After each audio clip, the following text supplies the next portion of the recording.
자세히 보아야 예쁘다, 오래 보아야 사랑스럽다. 프레스룸도 그렇다. 제가 나태주 시인의 풀꽃이란 시를 조금 각색을 해봤습니다. 저희 프레스룸 보면 볼수록 참 괜찮은 프로그램인 거 아는 분들은 다 아실 겁니다. 이 채널 돌리지 마시고 오늘 큐시트부터 시작해볼까요? 코로나19 신규 확진자가 7,000명을 넘어섰습니다. 조마조마한 지금의 상황 잠시 뒤 짚어봅니다. 후드티를 입고 서울대를 찾은 민주당 이재명 후보 대선 토론을 미리 치렀다고 하는데요. 대체 무슨 말인지 잠시 뒤 알아보겠습니다. 빨간 퍼플 후드티를 입었던 국민의힘 윤석열 후보와 이준석 대표, 이번엔 커플로 형광조끼를 입었습니다. 형광조끼는 대체 왜 입은 건지도 알아보겠습니다.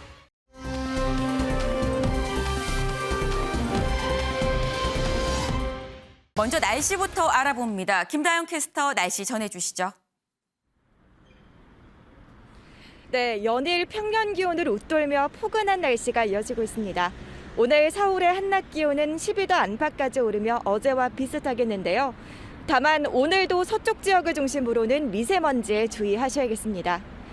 현재 충청과 호남 지역은 초미세먼지 농도 나쁨 수준을 보이고 있고요. 서울을 제외한 수도권 지역도 점차 공기가 탁해지겠습니다. 오늘 인천과 경기 남부, 충청과 호남 지역은 종일 나쁨 수준을 보이겠고요. 대기가 정체되면서 이들 지역은 내일도 공기가 탁할 것으로 예상됩니다. 오늘 한낮 기온은 서울 12도, 대전과 전주 13도, 부산은 15도까지 오르겠습니다. 이번 주까지 포근한 겨울 날씨를 보이다가 다음 주 월요일부터는 아침 기온이 영하권으로 뚝 떨어지겠습니다. 지금까지 장충단 공원에서 날씨 전해드렸습니다.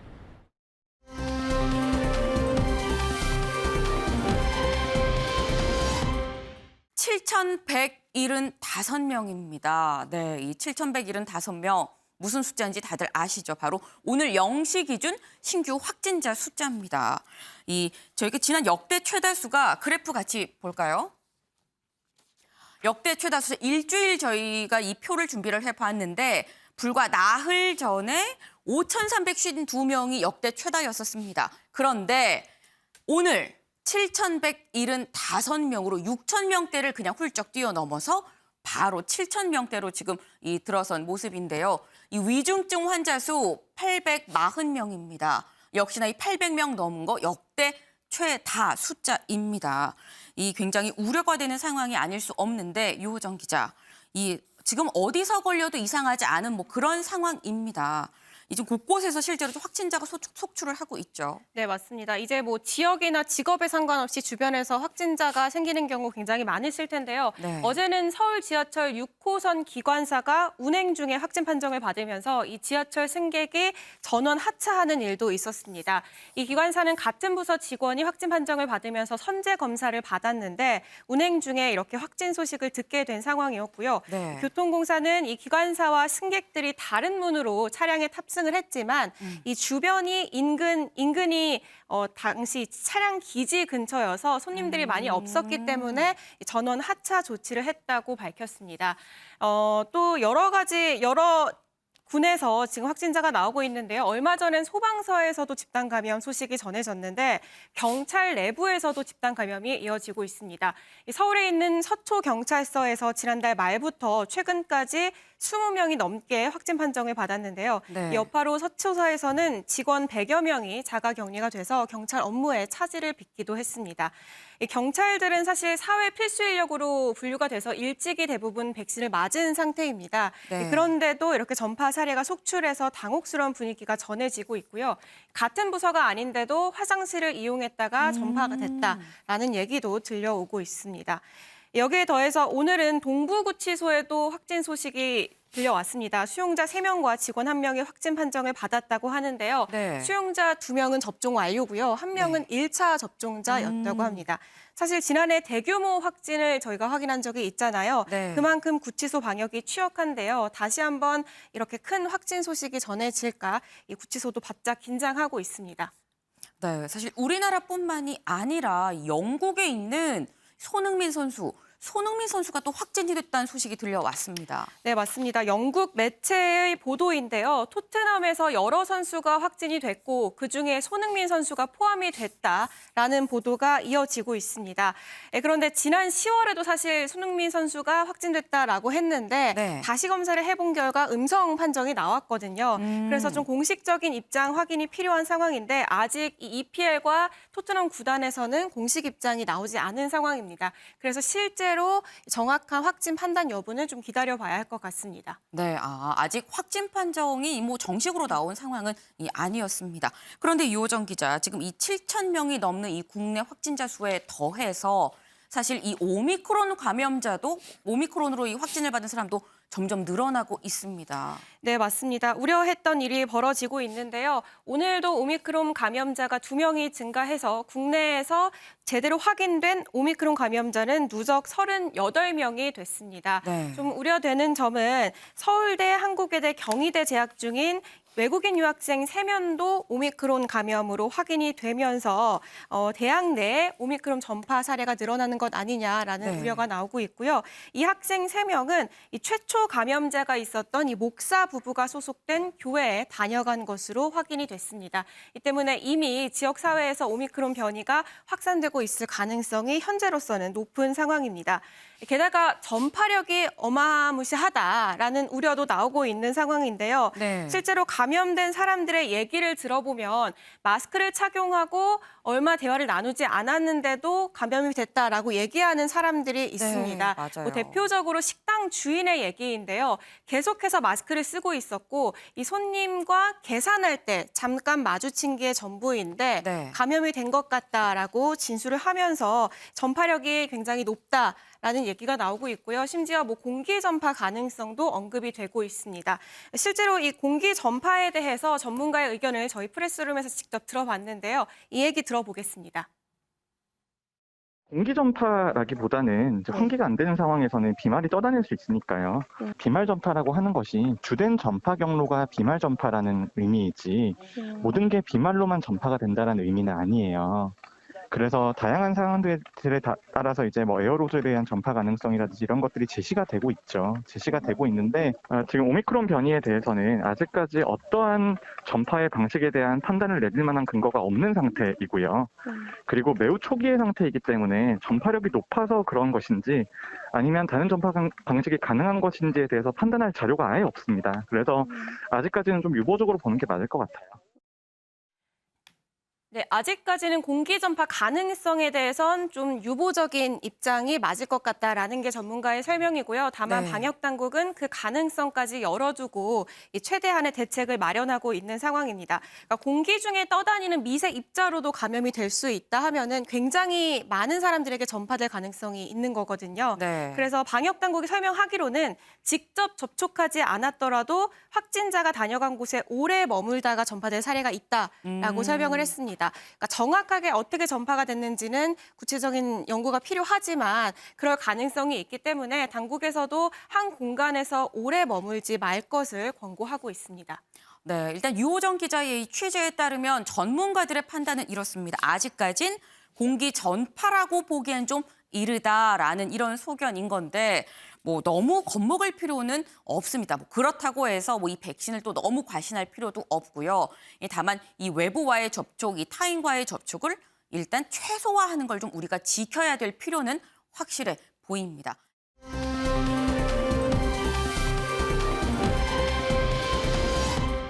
치킨집에서 생긴 일입니다. 김형 기자, 치킨집에서 무슨 일이 생겼을까요?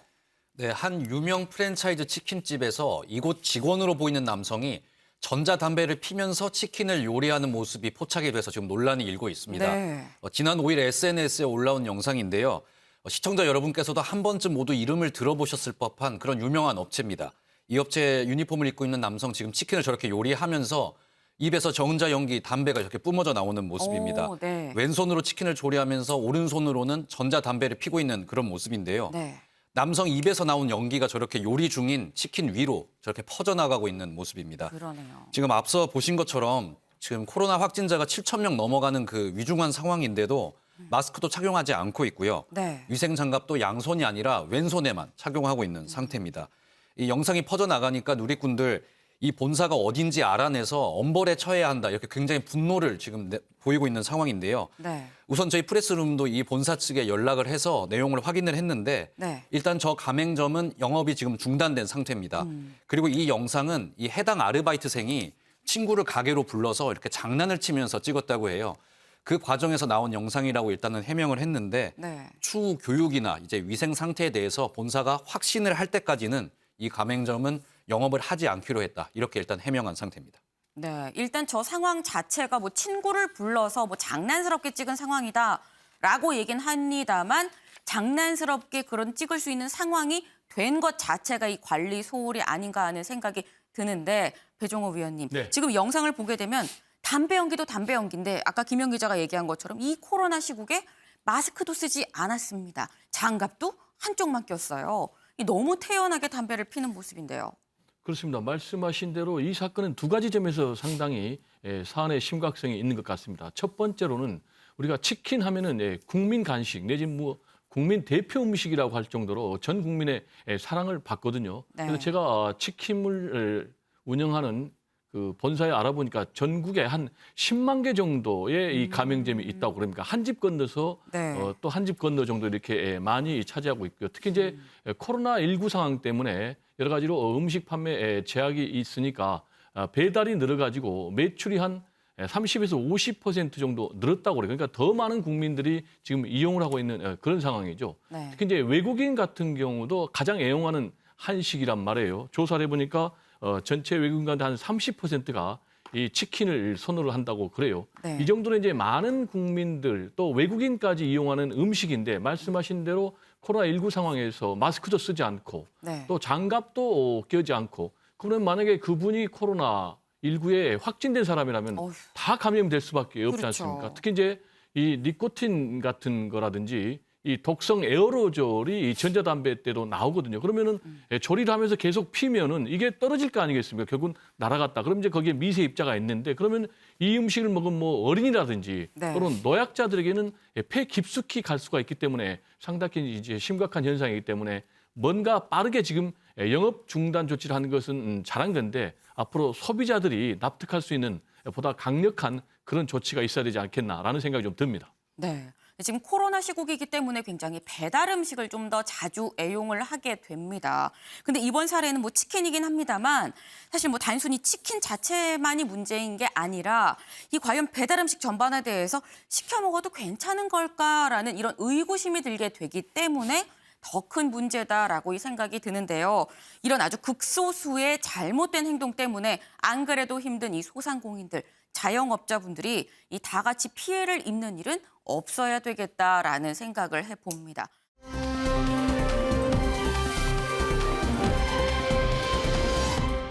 (18년) 전 밀항입니다. 김현 기자.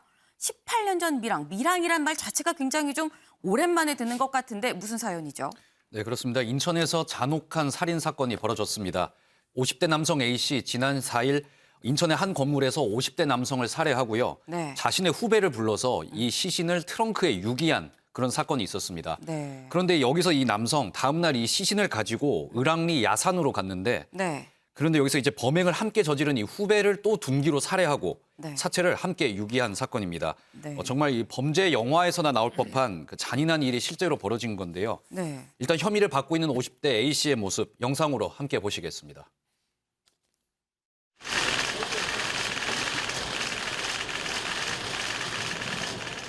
금전적인 문제 때문에 살해하신 겁니까? 아니요, 피해자들과 어떤 관계였습니까? 몰랐어요. 동업자였습니까? 계획적인 살인이었습니까? 흉기는 왜 먼저 준비해 주신 건가요? 범행을 은폐하려고 공범 살해하신 겁니까? 네, 살해 혐의를 받고 있는 50대 남성은 말대툼 때문에 싸우다가 우발적으로 범행을 저질렀다 이렇게 얘기를 하고 있는데요. 네. 지금은 이제 진술을 번복을 해서 경찰 조사에 시작이 되니까 맨 처음에 여성을 살해할 때도 돈이 많아 보여서 접근을 했다. 그리고 공범인 후배를 살해할 때도 말다툼 금전 돈을 주기로 약속을 했는데 이것 때문에 이제 싸움이 벌어지니까 자신이 살해를 했다. 어느 정도 진술을 인정한 것으로 전해졌습니다. 네, 아니 지금 얘기를 들어보니까 이 사람을 살해하는 게 이렇게 쉬워도 되는 건가 참 등골이 오싹해지는 지금 그런 얘기인데 근데 김현 기자 밀항 얘기는 아무리 눈 씻고 찾아봐도 없어요. 네, 그렇습니다. 지금부터 이제 말씀을 드리려고 하는데요. 이 남성 과거에도 성폭행과 살인 혐의로 범죄 전력이 전과가 있었던 것으로 드러났습니다. 특히 18년 전에 60대 전담포 주인을 살해하고 돈을 훔친 뒤 일본으로 달아났다가 붙잡힌 전력이 있었습니다. 네. 이때 전당포에서 훔친 돈이 32만 원 정도밖에 안 됐다고 합니다. 아무튼 이 돈을 훔치고 일본으로 밀항을 했다가 네. 국제 공조 수사를 통해서 붙잡혔는데요. 이 1심에서는 무기징역을 선고받았는데 여기에 항소를 해서 징역 15년으로 감형이 돼서 이제 형을 살고 나왔습니다. 네. 그러다가 지금 3년 뒤인 지금 이제 또다시 끔찍한 이 사건을 벌인 건데요. 이 사연이 알려지면서 지금 많은 사람들의 분노를 사고 있고요. 그다음에 이제 경찰은 이 살인범의 얼굴을 공개할 것인가 내일 이제 신상정보위원회를 통해서 결정을 할 예정이라고 합니다. 네, 윤영걸 대표님. 네. 지금 얘기를 들어보니까 이 사람 전과가 18년 전에 뭐 특수 강도도 있고요. 밀항도 있고 성폭행도 있고 살인도 그냥 살인이 아니라 뭐 연쇄 살인입니다. 네. 거의 뭐 영화예요, 영화. 그렇죠. 이번 사건이 충격을 주는 거는 부산에서 전당포 주인을 살해한 혐의로 밀항까지 했다가 15년형을 받았거든요. 네. 근데 그 사람이 교도소로 15년 갔다 와서 교화가 된 게 아니라 이번에는 더 큰 3년 만에 연쇄살인범이 됐어요. 그러니까 우리 사회가 도대체 그동안에 뭐 하고 있었냐 이런 그 불안감이 일어나는 거죠. 미국에서는 연쇄살인범을 프레데터라고 하거든요. 네. 포식동물. 동물의 왕국에서 왜 육식동물이 초식동물 잡아먹고 사냥할 때 아무런 죄의식을 안 느끼잖아요. 그런 식으로 이 지금 연쇄살인범은 아무런 죄의식도 없고 특별한 동기도 없고 그리고 그 수법이 굉장히 잔인한 거죠. 네. 그래서 우리가 정말 내년에 대통령 선거 있고 뭐 대선 후보자들이 안전 얘기 많이 하잖아요. 네. 진짜 안전에 대해서 한 차원 업그레이드하는 대책을 좀 세워야죠. 뭔가 좀 강력한 그 정부 차원에서 좀 대책도 좀 마련하고 살인이나 살인 미수 혐의자로 형을 받고 나온 사람들은 그 경찰이나 이런 데서 좀 특별 관리를 좀 해야 됩니다. 그 사람들이 지금 재범이 자꾸 일어나잖아요. 네. 그러니까 인권 침해하라는 얘기가 아니라 특별 관리를 해야 된다. 그리고 법원에서도 살인을 하고 밀항까지 해서 일본 가서 잡아온 사람을 그동안에 또 여러 가지 범죄가 있는 사람을 15년 만에 풀어줬거든요. 그래서 또 연쇄살인범이 있어요. 우리 법원에서도 너무 좀 그 원정적인 태도가 아닌가 뭐 이런 생각이 들어서 전 사회적으로 좀 더 강력한 대책이 좀 필요하고요. 신상 공개 그거는 저 사회 정의나 국민의 알 권리나 이런 거에서 내일 반드시 그거는 공개해가지고 이런 사건에 대해서 좀 경종을 울려야 되지 않나. 살인범, 연쇄살인범은 멀리 있는 게 아니라 우리 가까이 있는 이웃에 있다 이렇게 좀 생각을 하고 우리가 경각심을 좀 가져야겠습니다. 네. 지금 윤영걸 대표님의 말씀에 제가 다 섬뜩합니다. 이 연쇄살인범이 우리 이웃 중에 있을 수도 있다라는 이런 얘기에 저도 참 섬뜩한데 이 내일 이 무도한 살인범에 대한 신상 정보를 공개할지 여부가 최종 결정이 됩니다. 이 내일 이 신상이 공개될지도 한번 꼼꼼하게 좀 챙겨서 보겠습니다.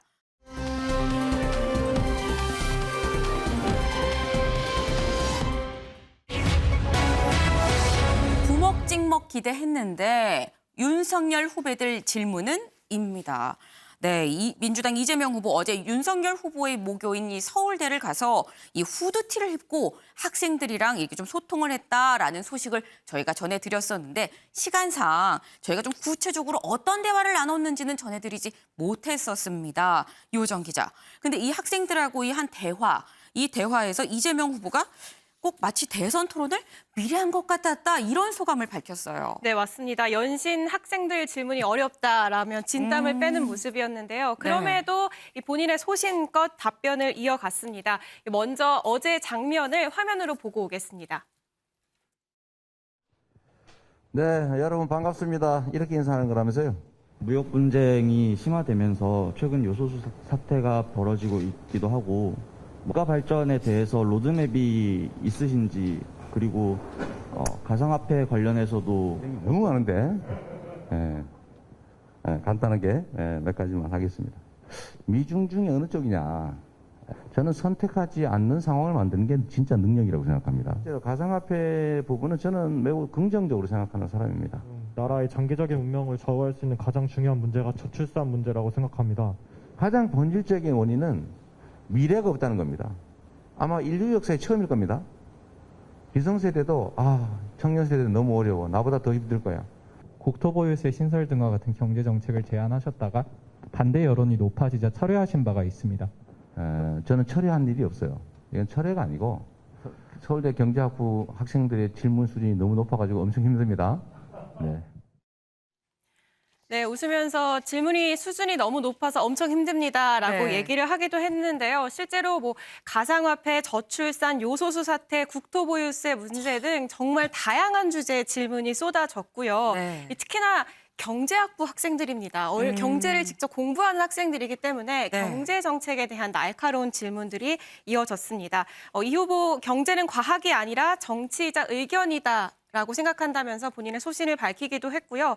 뭐 본인의 기본금융공학을 어필하기도 했습니다. 가난하면 안 빌려주거나 조금 빌려주거나 이자가 높은데 반면 부자는 원하는 만큼 저리로 장기간 빌려주는 건 정의롭지 않다라면서 그래서 금융의 공공성이 필요하다고 어필하기도 했습니다. 네, 이 학생들의 질문을 보니까 저도 잘 뭔지 못 알아듣겠습니다. 지금 시뇨리지요. 시뇨리지가 뭔가요? 이 세뇨리따는 알겠는데 시뇨리지는 뭔지 처음 들어봤습니다. 류호정 기자, 이재명 후보가 진땀 꽤나 흘렸을 것 같아요. 네, 맞습니다. 조금 전에 보신 것처럼 질문 수준이 너무 높다라고 하는 모습 보셨잖아요. 네. 근데 그러면서 한 말이 있습니다. 왜 저한텐 부먹 찍먹 같은 거 안 물어보시고 라고 했습니다. 바로 네. 지난달 윤석열 후보의 토크 콘서트에서 이 청년들이 부먹 찍먹 중에 뭐냐 이런 질문을 물어봤거든요. 네. 그래서 왜 나한테는 그렇게 쉬운 질문 안 물어봤냐라고 이제 투정을 부린 건데요. 당시 윤석열 후보의 토크 콘서트 화면 영상으로 보겠습니다. 그 탕수육은 부먹 찍먹이냐? 혹시 후보님께서는 찍먹인가 부먹인가요? 저는 구워서도 안 먹고 소스에 찍어 먹지도 않고 예. 볶아 드세요? 간장에 찍어 먹죠. 간장에 찍어 드세요. 후보님이 그 대학 시절 중에 학점이 몇이었는지 궁금. 4.3인가가 만점이었고 네. 한 3.7부터가 A면은 거의 B제로 B 정도로 졸업한 것 같습니다. 네. 네, 사실 윤 후보 토크 콘서트는 말 그대로 콘서트이기 때문에 좀 편한 분위기에서 진행이 됐지만 네. 이 후보는 강의실이었고요. 초청 강연이었습니다. 그렇다 보니까 아무래도 날카로운 질문들이 더 많이 나왔을 건데요. 이렇게 좀 열띤 질문이 나온 이유가 하나가 더 있습니다. 네. 이 초청 강연을 기획한 교수가 네. 강연에 앞서서 학생들에게 이런 얘기를 합니다. 원래 좋은 질문을 한 사람에게 학생들에게 인센티브를 주는데 아이고. 네, 오늘은 네. 묻고 더블이다. 좋은 질문을 한 사람에게는 따따블로 주겠다. 특히나 좋은 질문을 해서 기사화가 되면 제대로 주겠다라고 얘기를 하거든요. 네. 이렇게 학점까지 걸렸으니 학생들이 아마 열심히 질문을 준비하지 않았나 싶습니다. 이 후보도 오후에 SNS에 소감을 다시 한번 올렸는데요. 마치 대선 토론을 미리 치른 느낌이었다. 한국 사회 문제가 총망라된 열띤 토론에 나 또한 바짝 긴장했다고 적었습니다. 그런데 이재명 후보 저렇게 뭐 미리 치른 대선 토론 같았다라고 말은 하면서도 또 보니까 할 말은 다 했습니다. 뭐 국토보유세 재난지원금 이거 내가 말 바꾼 게 아니다. 또 이렇게도 얘기를 했더라고요. 네, 맞습니다. 뭐 반대 여론이 높아지니 철회한 거 아니냐. 꼭 필요한 정책이 아니었거나 혹은 신중하게 검토하지 않고 포퓰리즘 차원에서 이런 공약을 던진 게 아니냐. 라는 질문도 있었고요. 네. 또 여기서 또 한 발 더 나아가서 국민 반대가 높지만 반드시 실현해야 하는 과제를 앞으로 제대로 추진할 수 있겠느냐라는 질문도 있었거든요. 그런데 이에 대해서 이 후보는 아픈 지적일 수 있다면서도 정책을 철회한 일이 없다고 선을 그었습니다. 이 정책 자체를 포기한 게 아니라 본 예산에 넣는 것을 양보한 거다. 더 중요한 일을 위해서 양보한 거다라고 설명을 했고요. 또 국민 주권 국가에서 대리인의 동의를 얻는 것은 중요하다라는 입장도 밝혔습니다. 그러니까 나는 말을 바꾼 게 아니라 양보한 거고 국민의 뜻을 들어보겠다라는 취지다라는 얘기로 지금 이 해명을 했다는 건데 김현 기자. 근데 이런 이재명 후보에 대해서 김종인 위원장은 변신에 능하다라고 또 이 평가를 했습니다. 네, 그렇습니다. 김종인 위원장 한 언론 인터뷰에서 이재명 후보를 어떻게 생각하냐 평가해달라는 질문을 받았는데요. 네. 의외로 굉장히 좋은 평가를 내놔서 눈길을 끌었습니다. 사실 이재명 후보도 앞서서 저도 김종인 위원장 존경한다 이렇게 이야기한 적이 있거든요. 네. 서로 좋은 이야기만 덕담만 주고받는 모습인데 일단 서로 어떻게 평가했는지 함께 보시겠습니다. 김종인 전 국민의힘 비대위원장과는 관계가 어떠십니까? 제가 인간적으로 존경하는 분이십니다. 또 당에 계실 때 뭐 저는 사실 매우 아껴주신 분이셔서요. 저는 지금도 여전히 개인적으로는 존경하고 또 잘 모시고 싶은 분이십니다. 가끔 연락하고 그러시는 사이라고 하는데 최근에 통화하셨습니까? 네, 뭐 전화 자주 드립니다. 네. 나는 우리 이재명 후보는 변신에 아주 능하신 분이라고 생각을 해요. 그렇기 때문에 뭐 앞으로 계속해서 이제 그와 같은 상황을 갖다가 만들어 나갈 거라고 생각합니다. 이거를 갖다가 이 윤석열 후보 측에서는 면밀히 추적을 하면서 거기에 대응할 수 있는 방향을 갖다가 어떻게 우리가 맞춰 나가느냐. 그렇게 할 것 같으면 별로 큰 문제가 없지 않나 이렇게 생각합니다. 네, 보통 선거 기간이기 때문에 상대를 깎아내리는 혹평이 나올 것으로 예상을 했는데 굉장히 이례적인 모습에 눈길을 끌었습니다. 네. 김종인 후보, 김종인 위원장 이재명 후보를 변신에 능한 사람이다. 유연성을 가진 사람이기 때문에 우리가 예의주시하면서 계속 지켜봐야 한다. 이렇게 이야기를 했습니다. 상대 후보에 대해서 이제 비판이 이어지는 상황에서 제가 거듭 말씀드리는 것처럼 굉장히 이례적인 모습이고요. 사실 두 사람이 예전에 민주당에 있을 때 굉장히 좀 친했던 사이라고 합니다. 예전에 문재인 캠프 쪽에 있을 때 이제 민주당에서 둘이 만난 적이 있는데 네. 이때 굉장히 사이가 좋았다고 전해지고요. 이재명 후보는 또 개인적으로 지난 2016년 그 지방 재정 문제로 광화문에서 단식을 한 적이 있는데 네. 이때 김종인 위원장이 이렇게 격려를 보내면서 잘하고 있다 이렇게 칭찬을 했다고 그에 대한 고마움을 이제 뒤늦게 전하는 모습까지 보였거든요. 네. 상호 비방이 지금 난무하고 있는 이 선거전에서 굉장히 훈훈한 모습이다 이런 평가 나오고 있습니다. 네, 때 아닌 미담이 등장을 했습니다. 근데 김종인 위원장이 합류하면서 이 민주당 내부에서 나오는 얘기가 그러니까 언뜻 생각하면 김종인이면 이해찬 전 대표의 얘기가 나올 것도 같은데 이해찬 전 대표가 아니라 이낙연 전 대표의 얘기가 나옵니다. 네, 그렇습니다. 국민의힘 어쨌든 갈등이 많았지만 김종인 위원장 합류하면서 굉장히 무게감이 더해진 모습이거든요. 민주당 당연히 긴장을 하고 있는데 이재명 후보 측에서 기대하는 이낙연 전 대표의 본격적인 등판은 아직 이뤄지지 않은 모습입니다. 네. 본격적인 등판은커녕 지금 언론 노출도 일주일째 거의 없는 상황이거든요. 네. 우선 이낙연 전 대표의 최근 목소리 함께 들어보시겠습니다. 저는 선대위 상임고문으로 이미 합류해 있고요. 상임고문도 후보 측의 요청을 제가 수락한 것입니다. 네. 저 양심과 책임의식에 맞게 활동할 것이고 지금까지 그러지 않은 적은 없었다고 생각합니다. 네, 안타깝게 생각합니다. 좀 더 신중하게 국민들께 염려를 드리지 않도록 잘 해주길 바랍니다. 네, 최근 경선에서 대립했던 이제 경쟁했던 정세균 전 총리는 네. 이재명 후보 만나서 적극적인 협력을 약속한 모습 보였습니다. 하지만 이낙연 전 대표는 아직까지 두 사람이 만난다거나 만찬을 한다거나 하는 모습 보이면서 네. 이 원팁의 모습을 보여주지는 못하고 있거든요. 그래서 이재명 후보 측에서도 지금 이제 이낙연 전 대표의 등판을 좀 굉장히 바라고 있는 상황일 것 같은데 거의 사실상 이재명 후보의 마지막 퍼즐이 될 것 같다 이런 분석이 나오고 있습니다. 이재명 후보 측에서도 굉장히 이낙연 전 대표를 두고 고심이 깊어지는 모습을 보이고 있습니다. 네, 배종호 교수님. 네. 지금 이낙연 전 대표가 아직 등판을 하지 않고 있는 이유가 앙금이 남아서일까요? 아니면 효과적인 이 등판 타이밍을 좀 보고 있는 걸까요? 뭐 제가 볼 때는 둘 다가 아니겠습니까? 둘 다요? 아무래도 이낙연 전 대표 같은 경우는 경선 패배의 아픔이 좀 있겠죠. 그리고 그 아픔이 치유되기 위해서는 좀 시간이 필요하다고 보여지고요. 네. 지금 이제 국민의힘에 홍준표, 유승민의 문제가 있다면 민주당에는 지금 이낙연의 문제가 해결될 숙제로 남아 있는 거예요. 근데 좀 결이 다른 게요. 지금 이제 이낙연 전 대표 같은 경우는 이미 상임 고문 자격으로 선대위에 합류를 했습니다. 그렇지만 이제 유승민, 홍준표 두 사람은 아직 선대위에 합류도 안 한 그런 상태고요. 저는 결국에는 이낙연 전 대표가 등판할 것으로 봅니다. 이유는요. 한간에서 호사가들이 플랜 B를 얘기하면서 네. 교체가 될 때를 혹시 기다린 것 아니냐라고 얘기하는데 그럴 가능성은 본인이 전혀 없다라면서 자신의 지지자들에게 대해서도 그런 말 하지 마라라고 일축하고 있고요. 네. 그리고 두 번째로는 만약에 대선이 초박빙으로 치러질 가능성이 높은데 그래서 패배한다면은 본인도 그 패배의 책임론에서 자유롭지 못하거든요. 그리고 세 번째로는 지금 정세균 전 총리 같은 경우도 결국 등판해서 열심히 지원을 하고 있지 않습니까? 네. 그래서 이제 명분이 없기 때문에 결국 나설 것으로 보고 그러면 언제 나서느냐라는 맞아요. 것과 관련해서 제가 측근들에게 물어봤어요. 그랬더니 네.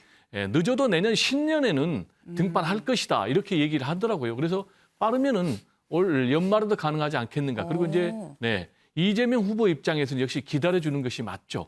네. 왜냐하면 여기서 성급하게 손을 내밀면은 상대에 대한 결례가 될 수도 있기 때문에 기다려주면은 오히려 이낙연 전 대표가 적절한 타이밍에 말씀하신 대로 효과를 극대화하는 그런 시점에 그런 장소에 등판하지 않을까 이렇게 전망합니다. 네, 이 말씀처럼 이재명 후보 입장에선 이낙연 전 대표의 등판 좀 굉장히 계속해서 신경이 쓰이는 바로 그런 포인트가 아닐까 생각이 되는데 이런 고민이 또 하나 있습니다. 김현 기자, 이 문재인 정부와의 어떤 차별화 이 문제를 두고 지금 당 내에서는 이런저런 말들이 많습니다. 뭐 요즘에는 조국의 강에 빗대서 문재인의 강을 건너야 되는 건지 말아야 되는 건지 뭐 이런 얘기까지 나오더라고요. 네, 그렇습니다. 조국의 강에 이어서 이번에는 문재인의 강이 등장을 했습니다. 지금 이재명 후보 측에서는 문재인 정부의 계승자가 되어야 하나 아니면은 문재인 정부와 차별화를 두어야 하나 이런 고민이 있는 것 같아요. 그런데 이게 정리가 지금 안 되는 것 같은데 선대위 내부에서도 지금 계속 다른 얘기가 나오고 있습니다. 일단은 친문으로 대표되는 윤건영 의원은 그 친문임에도 불구하고 문재인 정부의 5년 평가 피하지 말고 정정당당하게 받자 이런 이야기를 했고요. 네. 반대로 민주당 내에서 비문으로 이제 평가를 받고 있는 조응천 의원은 문재인 정부 지지율이 지금 30% 후반에서 40%까지 나오고 있는데 네. 이게 지금 이재명 후보 지지율이랑 비슷하다. 잘한 거는 잘했다고 칭찬하자. 오히려 이제 문재인 정부를 좀 두둔하는 모습을 보였습니다. 서로 평소에 보이던 모습과는 또 다른 모습이거든요. 네. 이를 두고 지금 이재명 캠프 내부에서조차 지금 이 갈피를 못 잡고 있는 거 아니냐 이런 분석이 나오고 있는 상황인데 민주당 선대위 관계자는 이제 한 인터뷰에서 윤석열 캠프 같은 경우에는 이제 정권 교체 이런 확실한 모토가 있는 상황인데 이재명 캠프 이제 우리 쪽은 지금 약간 애매한 상황이다 이렇게 고민을 좀 토로하는 모습도 보이게 했습니다. 네, 윤영걸 대표님. 네. 사실 이재명 후보의 강점이자 장점인 게 사이다 아닙니까? 좀 명확하고 분명한. 근데 그런 시원한 입장 표현이 강점인데 지금 문재인 정부의 어떤 공과에 대해서는 좀 어정쩡하달까요? 좀 그런 이 태도를 취하고 있습니다. 이재명 후보 어떻게 해야 될까요? 그건 지금은 계속 체인지 화법을 던지고 있죠. 예, 카멜레온 화법처럼 좀 이 석연 왔다 갔다 하는 그런 이 발언을 하고 있죠. 왜 그러냐면은 지금 제일 중요한 게 문재인 대통령 지지율이 한 40% 정도 육박하니까 자칫하면은 그 지지율을 자칫 그 반향이 일어나면은 그 대선에 큰 타격을 입거든요. 그러니까 그 이재명 후보가 강이 3개가 있어요. 하나는 조국의 강, 하나는 대장동 강, 하나는 문재인의 강. 근데 앞에 조국의 강은 사과했잖아요. 뭐 변죽만 울린다는 비판만 있지만 사과는 했어요. 그리고 또 대장동의 강, 특검에 대해서 지금 받아들인다고 했어요. 그리고 특검 결과는 아마 지금부터 당장 하더라도 아마 대선 이후에는 나올 거예요. 그러니까 제일 급한 게 지금 문재인의 강이죠. 자칫하면은 지지자들의 역풍이 또 불어올 수도 있고 지금 또 문재인 대통령도 어제 무역의 날에서 그랬잖아요. 지금 정부의 경제적인 성과를 비판하는 거는 국민들을 폄훼하는 거다. 이런 식으로 나 잘했다 이렇게 생각하거든요. 과거에 옛날에 대통령들은 후보한테 뭐라고 그랬냐면 나를 밟고 가라 그랬는데 지금 문재인 대통령은 거기에 대해서 추호에 양보할 의사가 없어요. 과거에 이회창 대통령 후보 있잖아요. YS랑 또 각지면서 큰 타격을 입었고 정동영 후보 노무현 대통령하고 각지면서 또 타격을 입었거든요. 맞아요. 그러니까 이재명 후보가 어차피 아프리카의 세렝게티 강을 건너서 그 초원이 많은 풀밭으로 가야 되는데 그 세렝게티 강 건너는 데는 악어가 우글우글 하거든요. 그 악어가 우글우글 하는 문재인의 강을 건너긴 건너야 돼요. 그래서 저는 이재명 후보가 힘들지만은 그걸 결단을 내려서 어느 정도는 차별화가 돼야 된다. 자칫하면은 이 내년 대선이 문재인 대통령에 대한 심판의 선거가 된다. 그러면은 성공하기 어렵죠. 왜냐하면 문재인 대통령 지지율은 40%고 지금 정권 교체 원하는 사람도 50%가 넘거든요. 그래서 저는 이재명 후보가 힘들지만은 그 차별화는 해야 된다. 그래야지 아마 서광이 비칠 수 있다. 저는 이렇게 봅니다. 네, 일단 윤영걸 대표님의 의견은 차별화를 좀 분명히 할 필요가 있다라는 이런 취지였습니다. 거의 뭐 지금 세렝게티 강까지 나왔습니다. 악어가 우글대는 세렝게티 강도 건너야 된다라고 이렇게 말씀을 해주셨는데 이 산토끼, 집토끼 뭘 먼저 어떻게 잡아야 될 것인가 이 정치권의 이 변치 않는 고민이죠. 그리고 이 고민 이재명 후보뿐만이 아니라 이 사람도 아마 하고 있을 겁니다.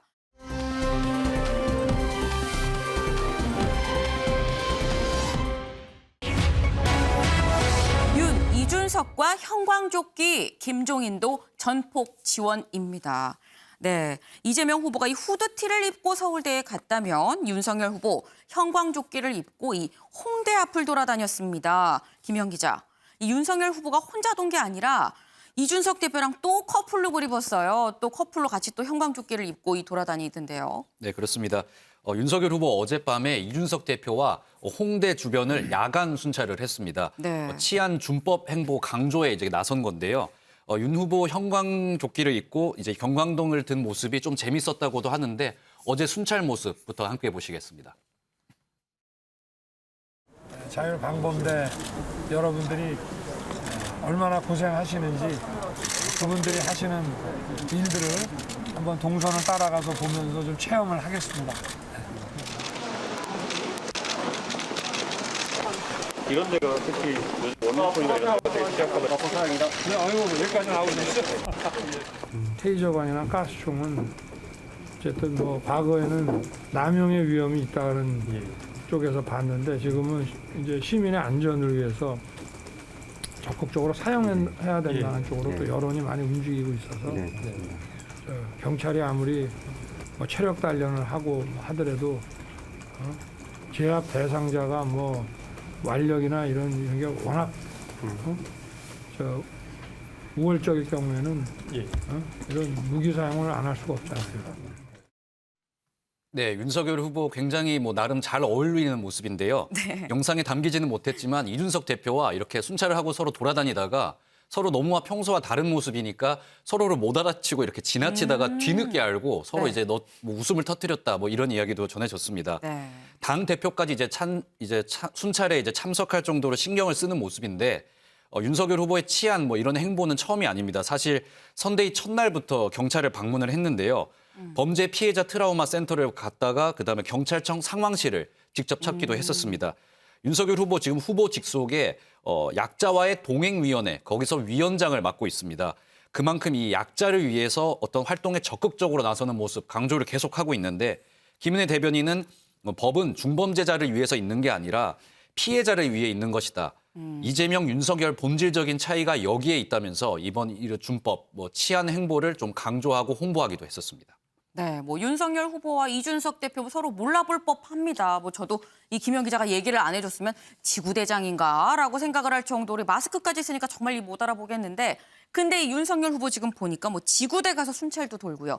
피해자 지원센터도 가고 또 112 상황실도 지금 갔습니다. 배종호 교수님, 네. 이게 지금 범죄 피해자의 어떤 포커싱한 그런 동선 같아요. 그런데 일각에선 이걸 두고 이 조카 교제 살인을 변호했었던 이재명 후보를 겨냥한 거다라는 해석도 하고 있습니다. 그런 시각도 가능하겠고요. 제가 볼 때는 아직 김종인 총괄 선대위원장 그리고 윤석열 후보가 완전히 좀 호흡이 맞는 거는 아닌 것 같다라는 거 하나. 그리고 확실한 좀 공약이라든지 정책이 좀 마련되지 않는 것 아니냐 이런 생각이 들어요. 왜냐하면은 이 약자와의 동행은 김종인 총괄 선대위원장이 만든 산물이거든요. 아시겠지만 지난번에 비대위원장 시절에 만든 그런 기구거든요. 네. 그래서 이걸 이제 약자와의 동행위원장을 윤석열 후보가 직접 맡으라고 그랬는데 초점이 어디에 맞춰져 있냐면은 경제적인 약자들을 보호하기 위한 그런 부분에 초점이 맞춰져 있는 거거든요. 김종인 위원장의 생각은 경제적 약자였는데라는 말씀이죠. 그렇습니다. 그게 이제 일종의 김종인 총괄위원장의 어떤 소신 얘기하면 경제민주 아니겠습니까? 그래서 이 경제민주하고 같은 맥락이에요. 그래서 특히 코로나19처럼 이런 국난의 위기 상황에서는 사회 경제적인 약자들을 정부가 적극적인 확장 재정을 통해서 보호해야 된다. 라는 차원에서 나온 것이 약자와의 동행인데 지금 앵커께서 말씀하신 대로 오히려 윤석열 후보가 약자와의 동행 1호 공약 내지는 행보와 관련해서는 범죄 피해자를 보호하는 그런 행보를 했단 말이에요. 트라우마 센터를 간다든지 112 종합 상황실을 간다든지. 그래서 이런 부분은 좀 아무래도 앵커께서 말씀하신 대로 그렇다면 준비 부족 플러스 이재명 후보의 조카 살인 변호까지도 좀 초점을 맞춘 그런 공세적인 의미도 담겨 있는 것 아니냐 생각을 하고 있는데 이 부분에 대해서는 대한변협에서 분명히 선을 그었어요. 이 변호를 비난하는 것은 부당하다. 왜냐하면 아무리 흉악범죄라고 해도 법률적인 조력을 받을 권리가 있다라고 얘기를 했단 말이에요. 그래서 이런 부분은 결국은 앞으로는 김종인 위원장이 얘기한 것처럼 경제적인 약자를 보호하는 쪽으로 이 약자와의 동행이 초점이 맞춰지지 않을까 이렇게 저는 전망을 합니다. 네, 뭐 이런 일련의 어떤 동선 일정이 이재명 후보를 겨냥했는지 안 했는지는 뭐 명확하지 않긴 합니다만 뭐 어쨌거나 현장을 다니면서 일단 최대한 좀 스킨십을 하는 그런 모습인데 지금 몸은 하나고 대선은 지금 100일도 남지 않은 상황입니다. 그러다 보니까 윤석열 후보 예능 프로그램에 출연하면서 좀 스킨십의 보폭을 좀 넓히는 것 같은 그런 모습인 건데 김희영 기자. 그동안 들어보지 못했던 얘기를 대방출을 했더라고요. 예능 프로그램에서. 네, 그렇습니다. 윤석열 후보 이제 선대위 구성이 마무리가 어느 정도 되니까 당 내부 일은 김종인 위원장에 맡겨두고 본인은 현장에서 뛰어다니는 모습 보이고 있습니다. 예능 프로그램 출연해서 본인의 개인사에 대해서 이야기를 했는데요. 특히 그 아버지에 대한 이야기가 좀 재밌었습니다. 예전에 자신이 공부를 안 하고 돌아다녀서 아버지한테 많이 혼이 났다. 대학생 때는 고무 호수로 맞은 적도 있다. 뭐 이런 사연도 밝혔고요. 아버지가 아주 꼬장꼬장한 원리 원칙주의자여서 힘들었었다. 뭐 이런 이야기도 했었습니다. 또 아직 선거판에 본격적으로 모습을 드러내지 않고 있는 이제 아내 김건희 씨에 대한 이야기도 전했는데요. 아내가 본인에 대해서 예능에 좀 소질이 있다. 이래서 자기가 예능 프로그램에 출연을 결심했다고 밝혔고요. 평소에 패션 조언을 해주는데 내가 아내 얘기를 계속 듣지 않으니까 아내가 뭐 어느 순간 그냥 포기하더라. 뭐 이런 이야기도 전하기도 했습니다. 또 한간에 윤석열 후보가 그 결혼할 때 통장에 2천만 원만 있었다 뭐 이런 이야기도 있는데 이에 대한 질문이 들어오니까 아내한테 돈 없다고 이야기를 하긴 했는데 떠도는 이야기처럼 2천만 원만 있진 않았다. 그것보다는 더 많았다. 이런 이야기를 하면서 눈길을 끄는 모습이었습니다. 네, 뭐 얼마가 있었는지 모르지만 2천만 원이나 2,100만 원이나 뭐 2,200만 원이나 그게 그거 아닌가 싶기도 하고요. 뭐 아내가 패션 조언을 해주는데 내가 하도 안 들어서 이젠 포기했다라는 이런 얘기를 들어보니까 우리 남편만 이런 게 아니구나. 다른 집 남편들도 다 이렇구나라는 어떤 위안이 되기도 합니다. 사실 이런 게 이 정치인들의 어떤 예능 프로그램의 효과라면 효과일까요? 사실 우리랑 비슷하네 뭐 이런 친근감을 주는 그런 이 효과가 있는데 지금 윤 후보가 현장도 가고 또 예능 프로그램에도 출연을 하고 하는 동안 김종인 위원장이 또 이 측면 지원을 하고 있습니다. 김현 기자. 이 김종인 위원장이 위원장 자리에 앉기가 무섭게 연일 언론 인터뷰를 계속하고 있어요. 네, 그렇습니다. 윤석열 후보는 현장에 있고 김종인 위원장은 뒤에서 전폭 지원을 하는 모양새인데요.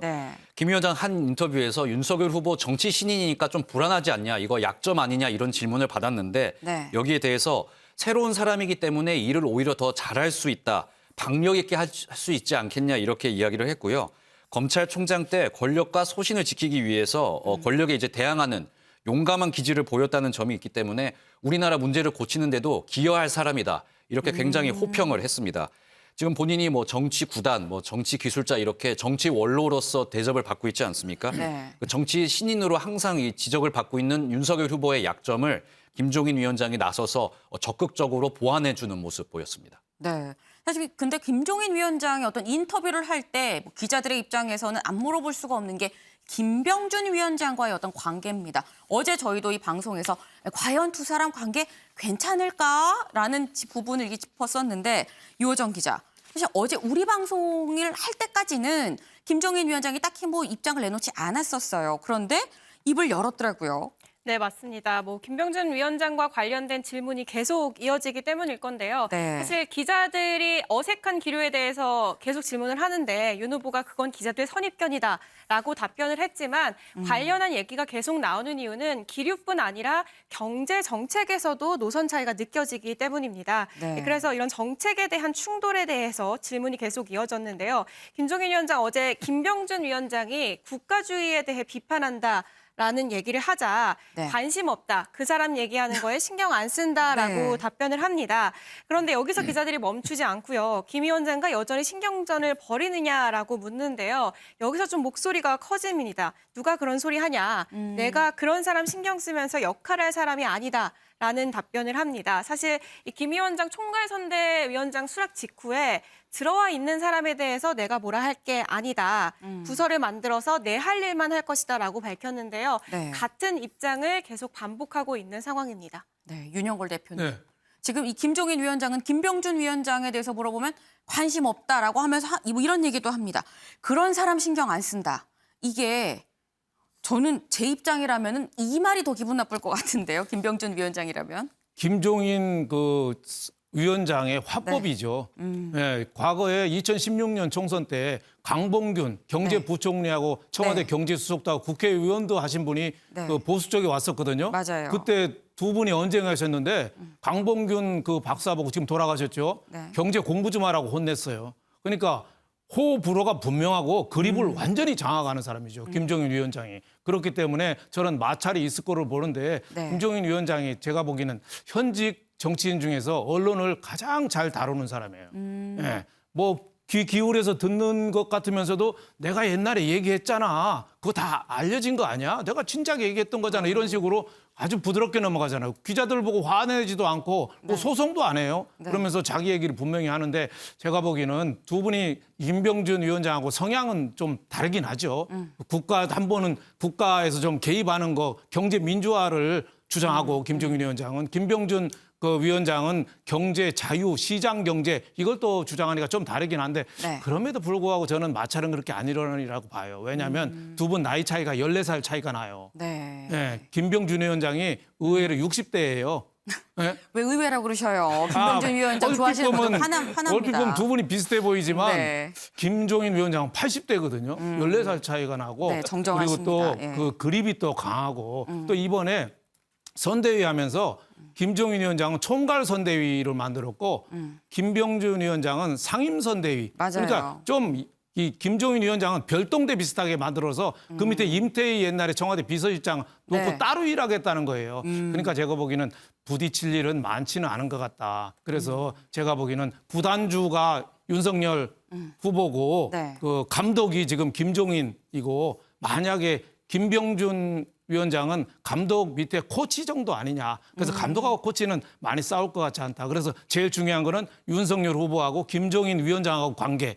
또 하나 더 중요한 거는 윤석열 후보하고 백오피스 프론트에 있는 이준석 당 대표와의 관계. 거기서 만약에 마찰이 일어나면은 걷잡을 수 없는 내분이 일어날 가능성은 많지만 저는 김종인 위원장하고 김병준 위원장하고 마찰은 그렇게 심할 것 같지는 않다. 물론 추측입니다. 네.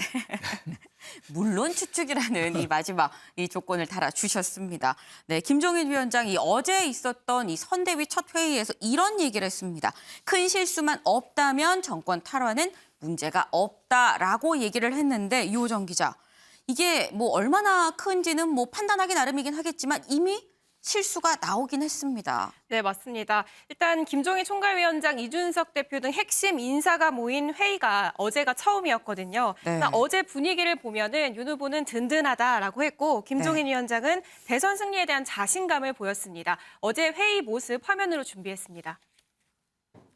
이번 선거는 국민이 정권을 교체해야 되겠다는 열망이 높기 때문에 우리 후보를 비롯해서 우리 선거대책위원회가 별다른 큰 실수만 하지 않으면 저는 정권을 가져올 수 있다고 하는 그런 확신을 갖고 있습니다. 선대위 출범식을 지켜본 국민들과 또 우리 당의 많은 지지자 여러분들께서 굉장히 마음 든든하게 생각하셨을 것이고 정권 교체의 강력한 희망을 가지게 되셨을 거라고 생각합니다. 어제 출범식 마치고 또 우리 총괄 선대위원장님 이렇게 모시고 이 선대위를 개최하게 돼서 마음 든든하고 기쁩니다. 네, 그런데 어제 민주당은 이 김종인 위원장에 대해 오랜 정치 경륜과 안목을 의심케 한다라는 비판을 하는데요. 네. 바로 실수가 나온 겁니다. 지난 5일 국민의힘 공동선대위원장으로 내정이 됐다가 과거 독재 옹호와 여성 차별 발언으로 반나절 만에 철회가 된 피부과 전문의 함입병 씨 관련된 내용인데요. 네. 이 함 씨를 추천한 인물이 바로 김종인 총괄선대위원장인 것으로 확인이 됐기 때문입니다. 민주당은 함 씨의 전력을 몰랐을 리 없다. 구태스런 정치 감각만 재확인했다고 공세에 나섰고요. 국민의힘에 대해서도 최소한의 검증도 하지 않고 김종인 찬스로 허겁지겁 추진했다. 이렇게 추진했다 번복한 당도 마찬가지다라고 비판을 했습니다. 김 위원장도 어제 해명을 했는데요. 과거에 그 사람이 무슨 말을 했는지 몰랐기 때문에 역할을 할 수 있지 않겠느냐라고 제안을 한 것이고 네. 그런 과거가 부적절하다고 생각해서 본인 스스로 물러난 게 아니겠느냐라고 설명을 했습니다. 네. 근데 지금 보면은 어쨌거나 이 국민의힘 안에서 계속 김종인 위원장의 이름이 계속 거명이 됩니다. 그러다 보니까 민주당은 이 윤석열은 어디 가고 김종인만 남았냐 지금 이런 비판을 하고 있어요. 네, 맞습니다. 민주당 선대위 공동상황실장을 맡고 있는 조응천 의원이 이런 평가를 내놨는데요. 윤석열 후보에 대해서 계속 이준석 대표, 김종인 위원장 뒤에 숨어서 후보가 안 보인다. 윤석열 노룩을 주장을 했습니다. 국민의힘 선대위 구성을 두고 조 의원은 윤 후보는 계속 이렇게 뒤에 숨어 있다라면서 이재명 대 김종인의 대결로밖에 안 보인다라고 얘기를 했습니다. 네, 지금의 이런 상황에 대해서 사실 이 선대위에는 이 참여하지 않는 인물인데 훈수를 두고 있는 사람이 있습니다. 유호정 기자, 누구죠? 네, 바로 홍준표 의원입니다. 선대위에 참여하고 있진 않지만 윤 후보를 계속 지켜보고 있는 것 같죠. 이번엔 SNS를 통해서 조심하라는 경고를 남겼는데요. 네. SNS에 전두환 장군 등극 때처럼 윤석열이 YS, DJ보다 낫다는 사람도 나오고 있으니 이게 좋은 징조인가 나쁜 징조인가라고 적었습니다. 사실 이날 오전에 윤 후보 지지자인 심평 변호사가 라디오에서 윤 후보가 소통과 공감 능력에서는 DJ나 YS보다 낫다고 생각한다 이런 얘기를 했거든요. 이 발언을 얘기를 한 것으로 보이고요. 네. 홍 의원은 벌써부터 아첨에 둘러싸이면 앞길이 구말리다라고 얘기를 했습니다. 또 다른 게시물에선 당이 이재명 후보의 특검 제안을 받아들여야 한다고 촉구를 했는데요. 대장동 비리 설계자가 특검을 하자는데 뭘 망설이느냐라면서 부산저축은행 부실 수사 의혹도 요구하면 받고 오늘이라도 합의해라라고 글을 남겼습니다. 네, 뭐 이 홍준표 의원이 아마도 뭐 윤석열 후보도 이 선대위가 하는 어떤 지금의 뭔가가 좀 답답하니까 지금 저런 이 훈수를 둔 것일 텐데 실제로 국민의힘이 갈등을 봉합하고 처음으로 이 여론조사 결과가 나왔습니다. 그런데 생각보다 좀 윤석열 후보의 지지율 반등 효과가 없는 걸로 나왔는데요. 그래프를 좀 같이 보면서 얘기를 해볼까요? 여기 보면 지금 다자 대결입니다. 먼저 윤석열 후보가 45.3% 그리고 이재명 후보가 37.1%입니다. 그럼 이번엔 양자 대결을 좀 볼까요? 양자 대결을 보면 윤석열 후보가 46.9% 그리고 이재명 후보가 42%로 지금 나옵니다. 사실 뭐 이 두 사람 다 예전 이 조사에서 뭐 크게 달라진 바가 없습니다. 근데 중요한 건 추이죠. 항상 말씀드립니다. 여론조사에서 중요한 건 이 흐름이고 추이인 건데 보시게 되면 윤석열 후보는 오히려 뭐 미약하긴 합니다만 좀 떨어졌고요. 이재명 후보는 오히려 반대로 비슷한 포인트로 올라간 지금 모습을 볼 수가 있습니다. 이 대체 그럼 김종인 위원장이 국민의힘에서 필요하지 않다고 생각을 하는 걸까 싶기도 한데 이번 여론조사에서 그럼 김종인 위원장의 합류의 효과를 또 물어보기도 했습니다. 김종인 영입 효과 이 과반이 되는 사람이 53.2% 도움이 된다라고 얘기를 했고요. 도움이 안 된다가 37.9%였습니다. 그 보면 도움이 된다라고 보는 사람이 지금 훨씬 많은 그런 상황인 건데 글쎄요. 배종호 의원님. 네. 지금 보면 이 국민의힘 갈등 상황이 종료가 됐음에도 별다르게 지금 이 두 사람의 지지율에 큰 변화가 없습니다. 그런데도 어쨌거나 김종인 위원장을 영입한 건 또 도움이 된다는 결과가 나왔거든요. 이게 대체 어떻게 해석을 해야 되는 걸까요? 일단 김종인 총괄선대위원장의 영입이 도움이 얼마나 될지보다는 네. 제가 볼 때는 내부 분열에 의한 여러 가지 민심 이반 현상이 종식되는 그런 효과는 분명히 있었다고 봅니다. 네. 아시겠지만은 이재명 후보 같은 경우로 대대적인 선대위 개편 그리고 당직 개편 그리고 반성과 쇄신의 모두를 통해서 지지율이 굉장히 상승했지 않습니까? 네. 반면에 윤석열 후보 캠프 같은 경우는 후보가 선출된 지 한 달 동안 내부 갈등 때문에 선대위를 출범시키지 못했단 말이에요. 이런 이 대비 효과 때문에 한쪽은 올라가고 한쪽은 내려가고 그래서 이제 동률까지 가는 그런 상황에서 극적으로 반전을 했지 않습니까? 네. 이준석 대표가 컴백하고 그리고 김종인 총괄선대위원장까지 이제 컴백을 함으로 인해서 지금 정상 궤도에 올랐는데 지금 말씀하신 대로 그럼에도 불구하고 지지율이 크게 반등하지 않았다라는 것은 결국은 이제 양 진영들은 어느 정도 결집을 했고 그리고 초박빙의 싸움이 앞으로도 예상이 된다라는 걸 의미하겠고요. 그러면 결국 누가 승부처냐라는 것과 관련해서는 제가 볼 때는 2030이 결국은 승부처라고 봅니다. 왜냐하면은 첫 번째로는 전체 구성이 연령층에서 한 3분의 1 정도나 되는 큰 비중을 차지하고 있고요. 그리고 두 번째로는 부동표가 한 40%나 된단 말이에요. 그리고 세 번째로는 이 가운데 한 50에서 60%가 내가 지금 찍겠다라는 후보를 교체할 수가 있다라고 지금 마음을 나타내고 있거든요. 반면에 60대 이상은 10%포인트밖에 안 되거든요. 10% 정도. 그래서 이 2030들이 또 중도층에서 예의주시하면서 이렇게 큰 반등이 나타나지 않는 것 아니냐. 그래서 이분들의 표심을 누가 잡느냐에 따라서 앞으로 대선의 승패가 결정날 것으로 저는 그렇게 전망을 합니다. 네, 김현 기자. 지금 이 배종호 교수께서 말씀하시기를 2030이 중요하다라고 지금 말씀을 해주셨습니다. 그런데 2030도 2030인데 이젠 1030이 아닌가라는 이런 생각이 듭니다. 왜냐하면 이 나름 어떤 흐름을 꿰고 있다는 이 정치 구단 김종인 위원장이 자신의 어떤 고1 손자 얘기를 했습니다. 네, 그렇습니다. 김종인 위원장 연일 자신의 고등학교 1학년 손자 이야기를 꺼내고 있는데요. 네. 선대위 합류를 고민했을 때 이 손자가 연락이 와가지고 할아버지 욕심 부린다는 이야기까지 들으면서 뭐 하려고 하세요? 이렇게 반대를 하길래 네. 정말 완전히 손 떼려고 했었다. 뭐 이런 뒷이야기를 전한 적이 있었습니다. 그런데 김종인 위원장 어제도 이 손자 이야기를 다시 한번 꺼냈거든요. 네. 어제 손자가 한밤중에 전화를 해서 할아버지 안 한다고 하시더니 왜 하세요? 이렇게 되물었다고 합니다. 이 전화도 한밤중에 전화를 했다고 하는데요. 네. 이 손자와의 통화를 공개를 하면서 김종인 위원장도 한마디를 더 덧붙인 게 고등학생들도 요새 정치 돌아가는 거 다 알고 있더라. 이 한마디를 또 덧붙였거든요. 네. 이 아무래도 이제 18세 만 18세 이상 이 공약층을 중요하다 이 이야기를 좀 강조하려고 이 이야기를 꺼낸 것 같고 이와 동시에 김종인 위원장 본인도 이렇게 나도 10대들과 소통하고 있다는 모습 이렇게 재밌게 좀 보여준 것으로 평가를 받고 있습니다. 네, 이게 실제로 지금 보면 김현 기자 여야에서도 이 고등학생들이 전면에 지금 등장을 하고 있는 상황입니다. 네, 그렇습니다. 실제 여야 양당 모두 고등학생들을 적극적으로 영입을 하면서 연일 화제를 모으고 있습니다. 일단 진짜 여야에서 화제를 연일 모으고 있는 고등학생들의 모습 직접 보고 오시겠습니다.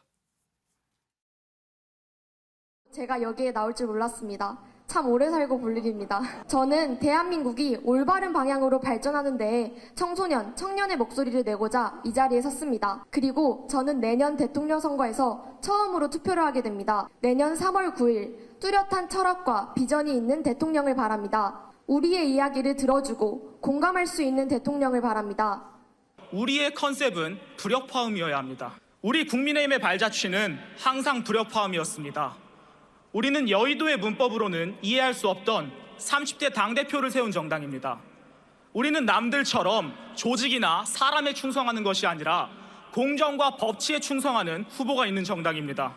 그들의 탓이라고 변명하는 정부가 아니라 무한한 책임으로 겸손히 대한민국의 내일을 그려가는 집권 여당이 될 것입니다.